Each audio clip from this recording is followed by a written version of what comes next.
on, everybody? Welcome in. Today we are going to be reading Where the Wild Things Are by Maurice Sendak. This book is honestly just a classic, really, and one of my favorite parts, aside from the story, which is just really fun and interesting, are all of the illustrations in here. Just some of the coolest illustrations you're going to see, and a little art lesson while we're on the way to be on the lookout for is they use a really interesting style of shading in here too. So you'll see that on most of the animals. And one of the styles they use a lot is cross hatching, which is where you're doing lines that kind of cross one another. And when you do those really close to each other, it makes like a darker shadow type thing. And then when you do like those kind of lighter and more spread out, it makes things look lighter. So be on the lookout for some cross hatching in there as well. And really just hope you guys enjoy Where the Wild Things Are. This is one of my all-time favorite books. So happy to share it with you. Let's get into it.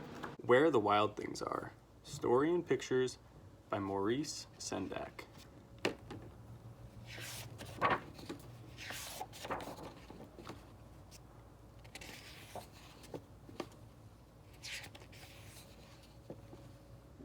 The night Max wore his wolf suit and made mischief of one kind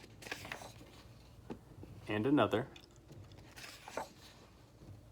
his mother called him Wild Thing, and Max said, "I'll eat you up." So he was sent to bed without eating anything.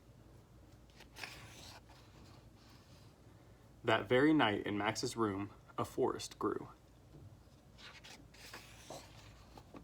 And grew. And grew, until his ceiling hung with vines, and the walls became the world all around. And an ocean tumbled by with a private boat for Max, and he sailed off through night and day. And in and out of weeks, and almost over a year, to where the wild things are. And when he came to the place where the wild things are, they roared their terrible roars, and gnashed their terrible teeth, and rolled their terrible eyes, and showed their terrible claws. Till Max said, "Be still," and tamed them with the magic trick of staring into all their yellow eyes without blinking once. And they were frightened and called him the most wild thing of all, and made him king of all wild things. "And now," cried Max, "let the wild rumpus start."